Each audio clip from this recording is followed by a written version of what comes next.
Hello. आज हम लोग पढ़ेंगे इम्ब्रो डेवलपमेंट। हम लोग देख लिए थे अर्ली इम्ब्रो डेवलपमेंट, है ना। आज हम लोग पढ़ेंगे इम्ब्रो डेवलपमेंट एंड प्रेगनेंसी, ठीक है ना। इसमें हम एक फिगर हम लोग यहाँ बनाए हुए हैं, है ना। वो फिगर से आप लोग पूरी तरह परिचित हैं, है ना। ये है cervix mucus plug of cervix, पहले ही लिख देते हैं सर्विक। ये हो जाएगा कैविटी ऑफ यूटिरस, है ना। और अब इसमें हम लोग पढ़ेंगे, है ना, इम्ब्रो का वो फॉर्मेशन किस तरह हुआ है। और सबसे पहले यहाँ पर एक स्ट्रक्चर बनाइए,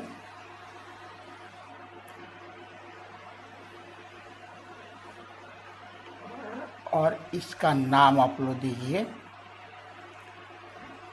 कोरियन।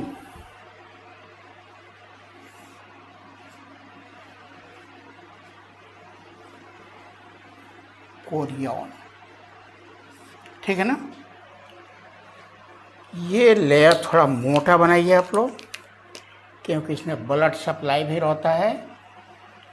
एक्चुअली ये बना होता है ट्रोफोब्लास्ट लेयर, और एक और मेम्ब्रेन इसमें मिला रहता है, और इसमें ब्लड वेसल्स भी होते हैं। ये रहा कोरियन का लेयर।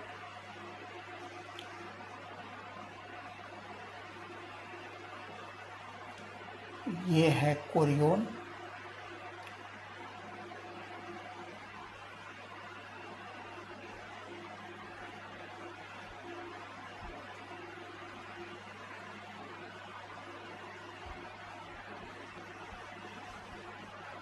ये कोरियन शब्द कैसे आया है? कोरियोनिक भिलाई से। इससे कोरियोनिक भिलाई निकले रहेंगे, इसलिए इसको हम लोग कहेंगे कोरियन, है ना। इससे कोरियोनिक भिलाई चारों तरफ से इस तरह निकले रहेंगे।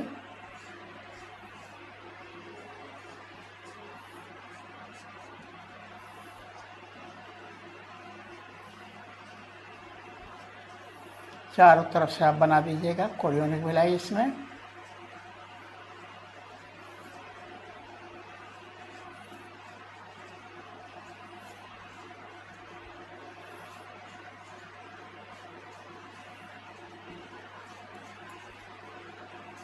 ये रहा सब कोरियोनिक भिलाई।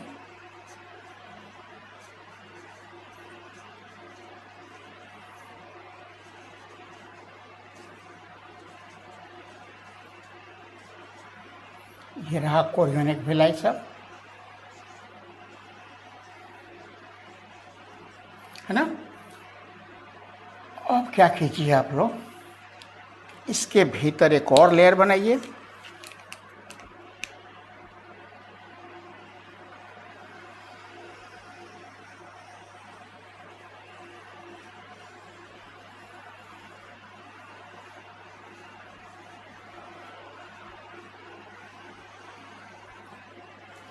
जिसका नाम होगा एमनियन, है ना। और इसमें जो फ्लूइड भरा हुआ है, ठीक है ना, एमनियोनिक फ्लूइड,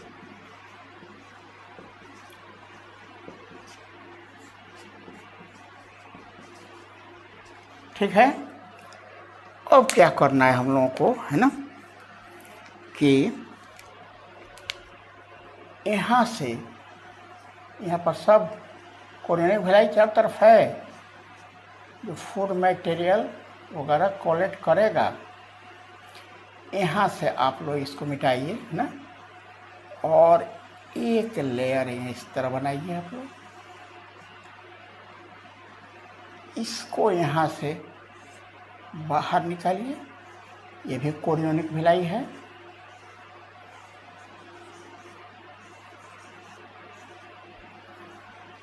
एक तरफ थोड़ा ज़्यादा दिखाया जाता है ना। यहाँ पर भी कुछ है जिसकी ज़रूरत इसमें नहीं रहती है। वोल्क सैक, जो वोल्क तो होता ही नहीं हम लोग, बहुत माइन्यूट या नहीं, इसका नाम हो जाएगा वोल्क सैक। और ये रहा कोरियोनिक भिलाई, है ना। और ये जो स्ट्रक्चर दिखाई दे रहा है ना, वो अब यहाँ एक एम्ब्रो बना दीजिए।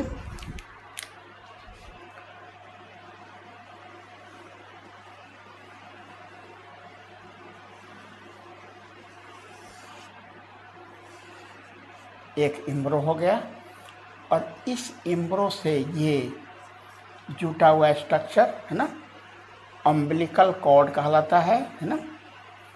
ये हो जाएगा एम्ब्रो।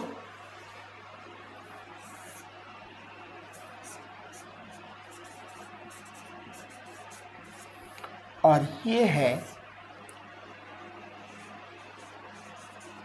Umbilical cord. ठीक है। सबसे कोरियोन बना दीजिए, उसके नीचे एक बना दीजिए एमनियोन का लेयर, तब ऊपर से मिटाकर यहाँ पर बनाइए कोरियोनिक भिलाई चारों तरफ से दिखाइए। ये बना दीजिए आप एम्ब्रो और अम्बिलिकल कॉर्ड से जोड़िए, है ना। और यहाँ पर ये सब जो है ना प्लासेंटा का काम करता है ना। तो अब हम लोग इसमें देखें क्या क्या है ये, है ना।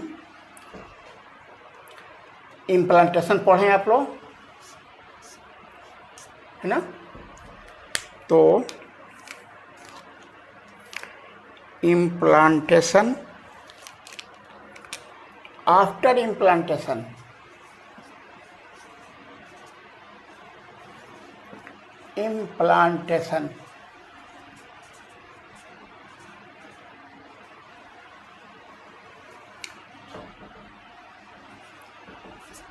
Chorionic villi along with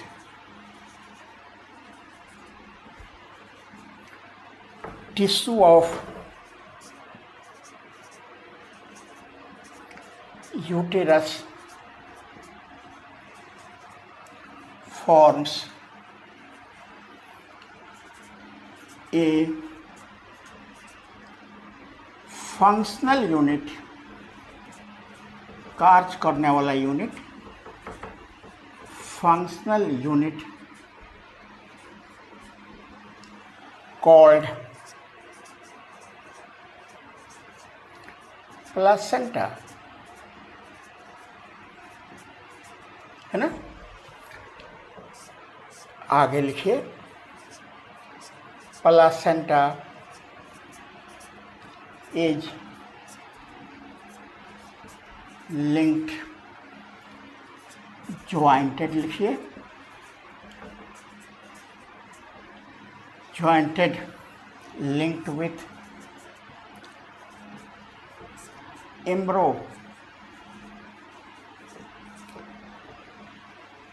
by umbilical cord, है ना। वो प्लासेंटा जो है ना अम्बिलिकल कॉर्ड द्वारा एम्ब्रो से जुड़ा रहता है। और आगे चलिए अब, है ना। Placenta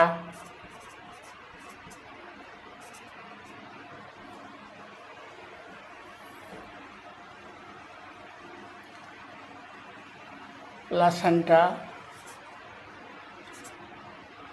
functions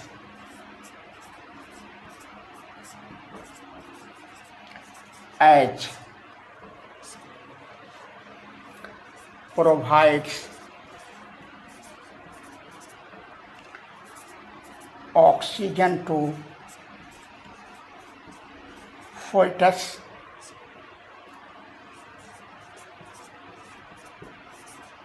provides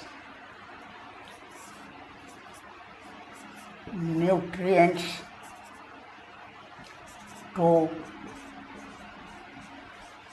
fetus, removes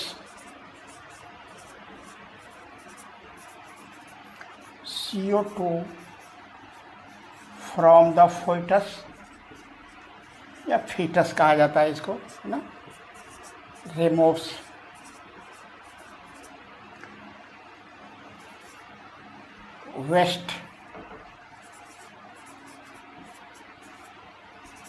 wastage from fetus, है ना, placenta also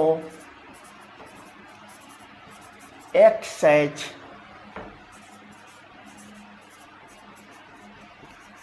endocrine gland, ये इंडोक्राइन ग्लैंड की तरह भी फंक्शन करता है। इसका मतलब क्या होगा, सीक्रेट्स हॉर्मोन्स, हार्मोन का सिक्रेशन करता है ना। एच, कौन कौन सा हार्मोन याद रखना पड़ेगा, HCG पूरा नाम है इसका, ह्यूमन कोरियोनिक गोनैडोट्रोपिन।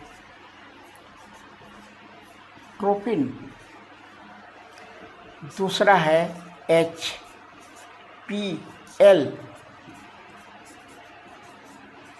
ह्यूमन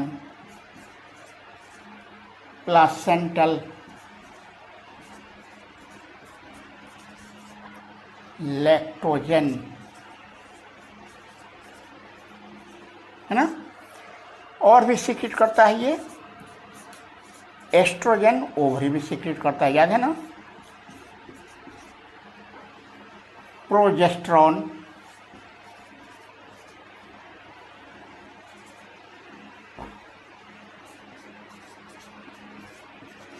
है ना।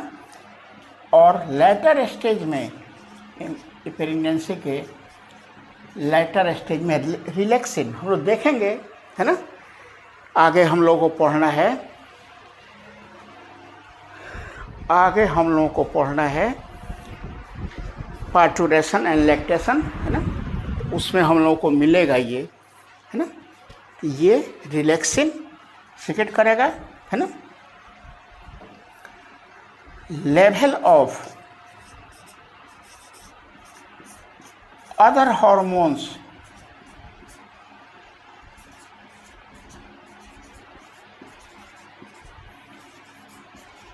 also increases, और भी जो हार्मोन बॉडी में रहता है उसका भी लेवल बढ़ जाता है, एज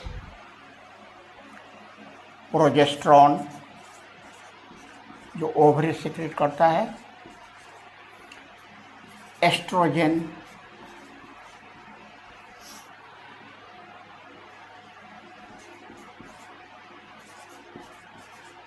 है ना, थायरोक्सिन जो थायराइड ग्लैंड सीक्रेट करता है, प्रोलैक्टिन वो पिट्यूटरी ग्लैंड सीक्रेट करता है ना। और कॉर्टिसोल जो एड्रिनल ग्लैंड सीक्रेट करता है ना। एक लाइन और लिखने दीजिए, मेटाबॉलिक एक्टिविटी also increased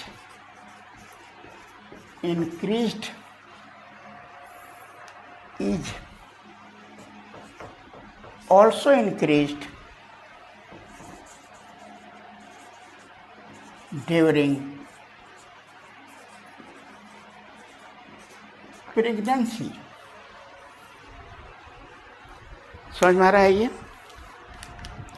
अभी हम लोग इस फिगर के हिसाब से, फिगर आप लोग एनसीईआरटी मिल रहा है, मिलेगा ये, उससे आप लोग देखकर इसको कंपेयर कर लीजिएगा, ठीक से मिला लीजिएगा, है ना। एनसीईआरटी का फिगर है, वो था इसलिए बना दिए हैं, लेकिन इसमें कोई ज़रूरत नहीं है। शायद अब फिगर रेयरली कहीं मिलेगा हम लोग को अगला चैप्टर में अब, है ना। फिगर का झमेला लगभग ख़त्म हो गया, सब फिगर वाला झमेला था इधर ही। तो इम्प्लांटेशन के बाद ये कोरियोनिक भिलाई और यूटिरस का जो टिश्यू है वो मिलकर प्लासेंटा का निर्माण कर लेता है। प्लासेंटा फंक्शनल यूनिट है, वही तो एम्ब्रो को फूड मटेरियल मदर से लेकर देगा, है ना। तो प्लासेंटा जो है ना वो अम्बिलिकल कॉर्ड द्वारा जुड़ा रहता है, उसी के थ्रू फूड मटेरियल भेजता है। प्लासेंटा ऑक्सीजन फीटस को देगा। एक बात समझ लीजिए, एम्ब्रो जब तक जाइगोट डिवाइड करता रहेगा, जब तक ऑर्गन नहीं बनेगा, इसको याद रखिएगा, तब तक उसको एम्ब्रो कहेंगे हम लोग। जाइगोट डिवाइड कर रहा है बिफोर ऑर्गेनोजेनेसिस, क्या कहेंगे हम लोग, जब तक ऑर्गन नहीं बन रहा है एम्ब्रो होगा। जब ऑर्गन बन जाएगा और बिफोर बर्थ फीटस, बर्थ जब हो जाएगा तब उसको हम लोग न्यूबॉर्न या कुछ कहेंगे, ठीक है ना, या चाइल्ड कहेंगे, या और भी टर्म है इसका, है ना। पहले इसको देखिए, तो प्लासेंटा द्वारा ऑक्सीजन पहुंचाता है, वो प्लासेंटा ऑक्सीजन भेजता है फीटस को, फूड मटेरियल भेजता है, CO2 उसके अंदर बनता है, उसको रिमूव करता है, नाइट्रोजनस वेस्ट बनता है, उसको रिमूव करता है, और इंडोक्राइन ग्लैंड भी है, ये सीक्रेट करता है। तो इंडोक्राइन ग्लैंड जो है ना, ये सब क्या करता है, ये जितना है यही ना हार्मोन है जो प्रेगनेंसी टेस्ट में यूज होता है ना।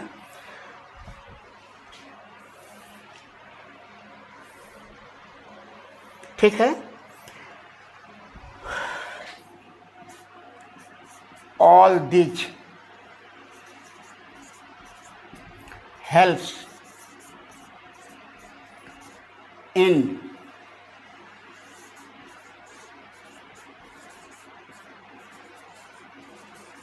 development of एम्ब्रो। ये जितना है सब एम्ब्रो में के डेवलपमेंट में भाग लेता है। ठीक है यहाँ तक। अब हम इसको मिटाएंगे, है ना, और फिर हम लोग आगे देखेंगे अब क्या हो रहा है। ठीक है, इसको आप लोग वीडियो को पॉज करके और इतना आप लोग नोट कर लीजिएगा।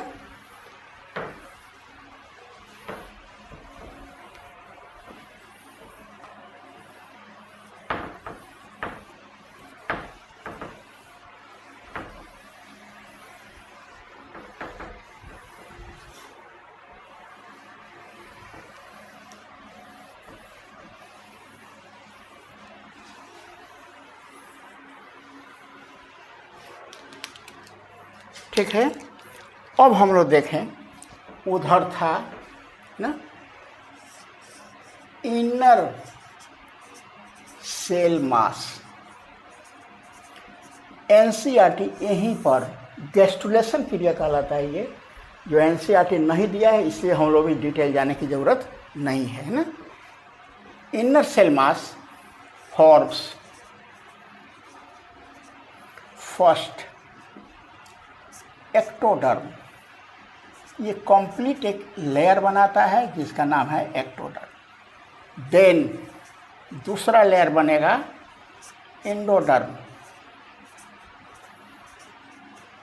दूसरा लेयर एंडोडर्म, है ना। Between ecto and endoderm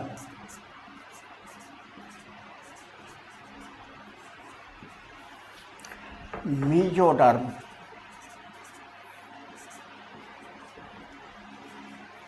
forms. दोनों के बीच में मीजोडर्म बन जाता है। इसलिए कितना लेयर हुआ, all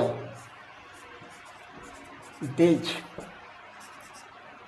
3 layers are called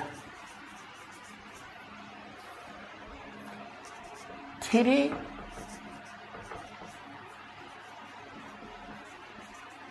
germinal layers. इसको हम लोग क्या कहते हैं, 3 जर्मिनल लेयर्स कहते हैं। all the tissues of the body are formed or derived formed by these three layers।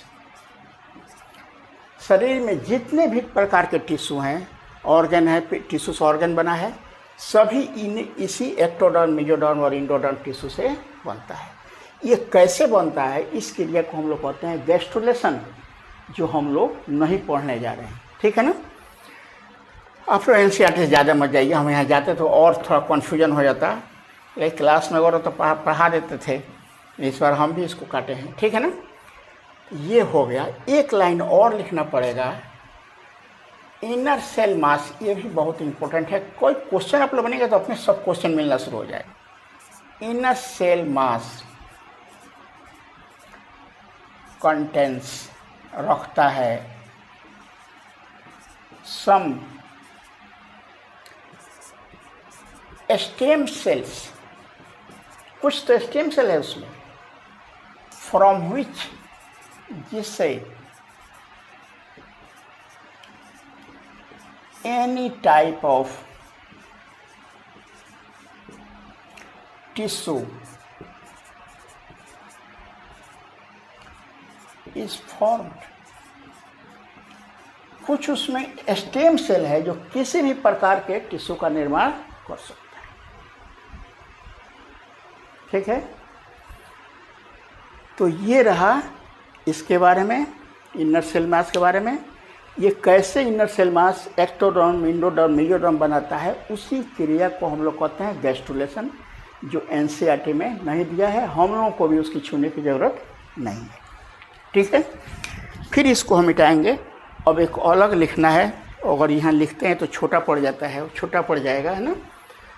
अब हम लोगों को इसको आप लोग ऐसा ही लिख लीजिएगा, है ना, वीडियो को पॉज करके। और अब हम आप लोगों को एक और चीज़ में बता रहे हैं। उसके बाद तो अब दूसरा वीडियो बनेगा जिसमें बहुत छोटा छोटा 2 टॉपिक है ना। अब हम लोग पढ़ेंगे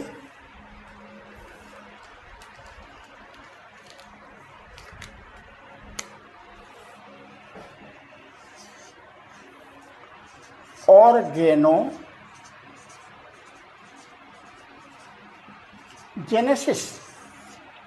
ऑर्गन का फॉर्मेशन नहीं पढ़ना है, ऑर्गन कब कब बनता है एनसीईआरटी में दिया हुआ है, क्वेश्चन रहता है, वो पढ़ेंगे हम लोग। इसका मतलब हो जाएगा ऑर्गन फॉर्मेशन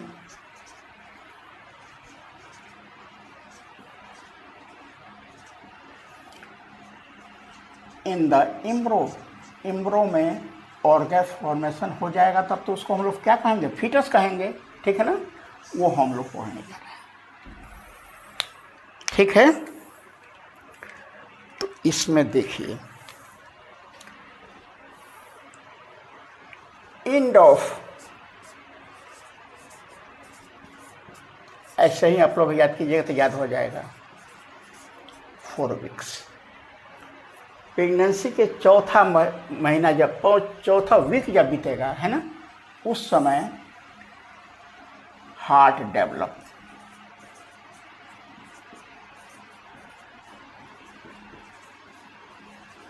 ठीक है। End of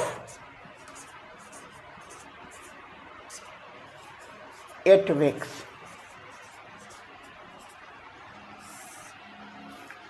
limb and digits develops। ठीक है। 8वां जब सप्ताह बीतेगा, लिम्स कहते हैं इसको, और डिजिट कहते हैं जो अंगुली इसमें से निकला हुआ है, इसको डिजिट कहेंगे। उसका डेवलपमेंट होता है ना। इन द 20th वीक क्या डेवलप करेगा? पूरा ऑर्गन सिस्टम, पूरा हम लोग का बॉडी का system, alimentary canal, brain, heart, circulatory system, skeletal system, reproductive system, सब डेवलप कर जाएगा, है ना। Also external genitalia,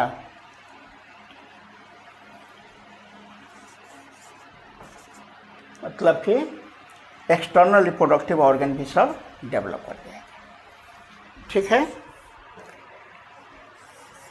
in the 24th week, 24 हफ्ता जब बीतेगा तो क्या डेवलप करेगा?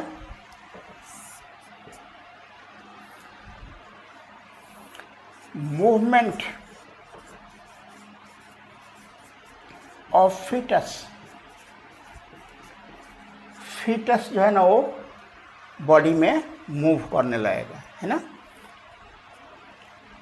आईलिड,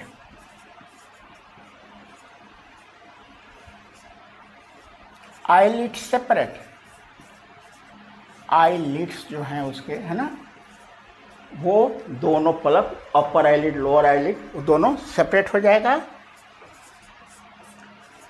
आई लैसेज,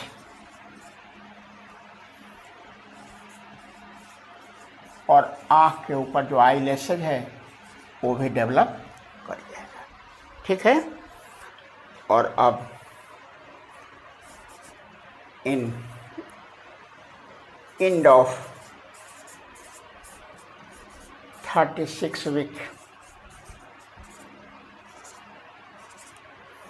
36 सप्ताह जब बीत जाएगा, है ना, रेडी फॉर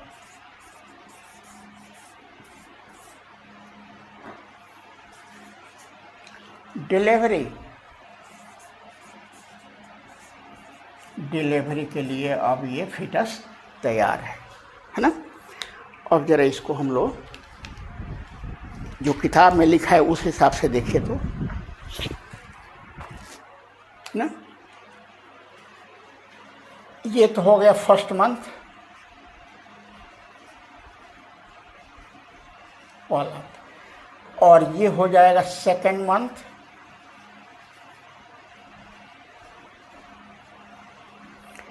ये हो जाएगा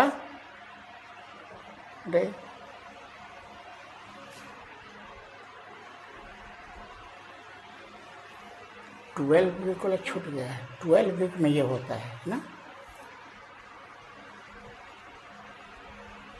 उफ, 12 वीक में ये हो जाएगा, है ना। ये हो जाएगा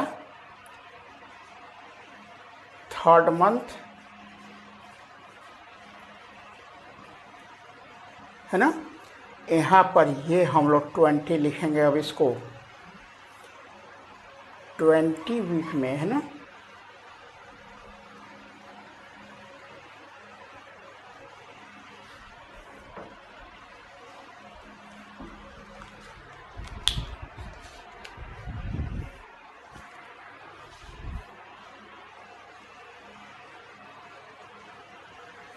movement of foetus, eyelid,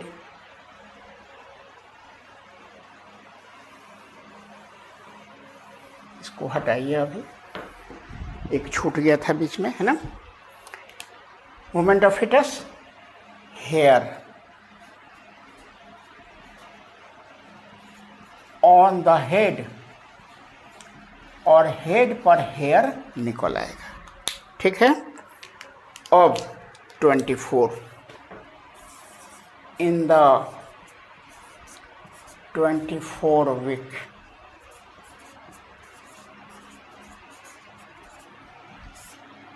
hair है ये, ठीक है ना।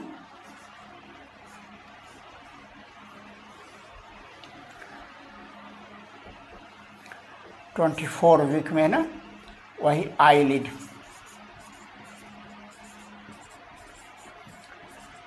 eyelid separate,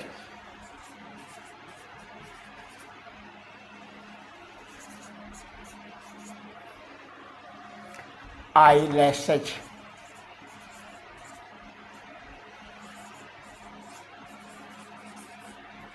develops or at the end of